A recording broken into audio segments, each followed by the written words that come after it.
even though nothing I say is financial advice, but 50 cents really wouldn't surprise me whatsoever. But again, only time will tell. Now, why am I still excited for the future of Velo? Because I think it's focused on such a unique market, and that is arguably remittances. Because, of course, when it comes to Velo, it has other aspects, but really, I think the main thing that people usually pay attention to when it comes to Velo is the kind of idea that it's focused on remittances. Why do I think this is, something that's very important? It's because there's a lot of people out there working abroad. And just to give an example of what remittance is, I'll just use myself as an example. Let's say I am from, Australia, and then I'm working in São Paulo, Brazil. And let's say I'm working in Brazil and I'm sending, money back home to Australia. In theory, that is considered remittance. So then again, we have to consider how, generally speaking, if we consider how there's many people out there working abroad, being focused on remittances, I don't think it's a bad thing. Because, for instance, we take a look at, according to Granby Research, the global digital remittance market is expected to reach over $60 billion by 2030. So I do like that when it comes to Velo. And also, not to mention, when it comes to Velo, it's focused on something called AI meets PayFi. Now, what does PayFi stand for? It stands for payment finance. Why do I think it's a good thing? It's because I think combining the aspects of AI and, payment finance, this could arguably be something very special because, Velo isn't the only project out there focused on that. Like, for instance, Zebec, another project I'm very bullish on, it's focused on AI-based PayFi. But even besides that point, the AI market is predicted to reach nearly $2 trillion by 2030, according to Granby Research. Not to mention, we take a look at the payments market, which is already valued at over $2 trillion currently, not to mention the global trade and finance market, which is predicted to reach up to $5 trillion by 2028, according to Mordor Intelligence. I don't think being focused on AI meets PayFi is such a bad thing, at least in my perspective. But then this is just my point of view. Beyond that point, though, I do want to talk about how when it comes to Velo, it is focused on something called CDFI. Now, what does it stand for? It stands for Centralized Decentralized Finance. Why is this a big deal? It's because we take a look at, for instance, some people out there, they like DeFi, right? Decentralized finance. But then they're like, yeah, it's too decentralized. But then some people out there, they're a fan of, centralized finance. And they want to find something that's like a middle ground in between. And that's where something like CDFI steps in, allegedly. And in theory, maybe this could be something that people will pay attention to, but who knows? Only time will tell. But I do like the direction, and I like the kind of creativity that kind of Velo has. This is just my opinion. So I think Velo is very complete as a project. I can't really say that it's the coolest or more interesting out there, or most interesting out there. Let me rephrase that.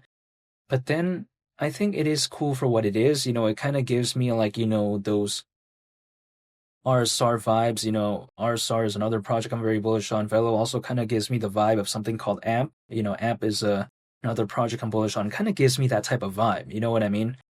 But even besides that point, they also have a stablecoin called USDV. Now, I get it. Some people might argue that, okay, we don't need another stablecoin. Why is there so many? Now, I get it.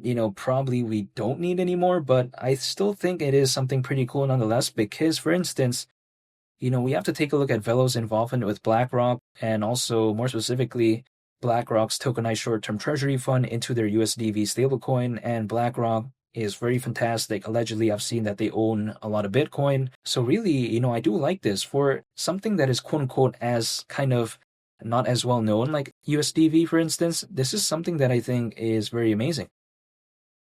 So I think that when it comes to Velo overall, I am still a fan of the project, but then the markets are just not doing the best.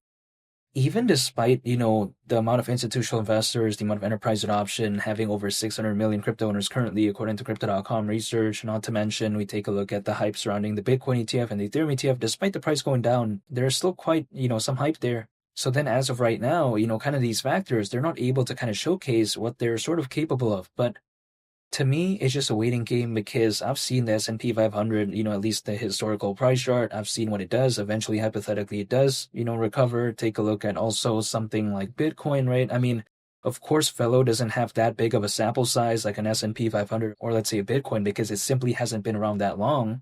But then I'm just going to use Bitcoin as an example to kind of showcase that, ever since the beginning of Bitcoin, there has been multiple pullbacks along the way, multiple bear markets. It's not like it's just a straight shot up. That's not how it works, in my opinion. So when it comes to Velo, I get it. I can't tell the future, but at least I feel like maybe if, let's say, the markets do recover, Velo has kind of showcased that, at least in the past, it's gained somewhat good attention. Doesn't mean it's going to do it again, but at least this is just my perspective. Now, let's say Velo were to go to the price of 50 cents, considering current circulating supply. Market cap at that point's around 3.7 billion, so give or take, like, of course, less than 4 billion, but I'm just saying around that range. It's around a 43x from here. And again, some people may be thinking, oh man, this is kind of not looking that good and all this type of stuff. I'm totally aware of that, but really there's nothing I can do about it because I cannot control the prices. I cannot control the markets. There's only one thing I can control, and that is myself. That is just by dollar cost averaging, holding, and just waiting. That's it. Not to mention, we've seen Dogecoin exceed that market cap again, 3.7 billion. We've seen Dogecoin exceed that by over 20 times back in 2021. I'm not saying Velo is going to become the next, Dogecoin, because hypothetically, of course, it's not a meme coin, so it won't be. But then it just doesn't seem like too outlandish of a market cap. But even beyond that, I can't tell the future. Who knows? Only time will tell. But in my opinion, again, I'm just going to control myself. Altcoins usually, as a worst case scenario, they typically peak around 18 months after a Bitcoin halving event. The last Bitcoin halving event happened in April of last year, 18 months on top of that. It's around October this year. So I get it, the markets aren't doing the good, but at least based off history, as of right now, might not even be a time yet when altcoins are supposed to hypothetically peak as a worst case scenario anyways. So I'm going to still stay patient. Who knows if that date will be correct, because it is based off history. There's no telling what it will be this time around. Will it happen later? Who knows?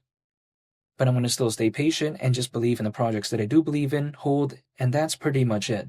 And feel free to subscribe if you enjoyed this video. I'd greatly appreciate it. It's only the Captain, and I'll catch y'all in the next one. I'm out. Peace. Bye.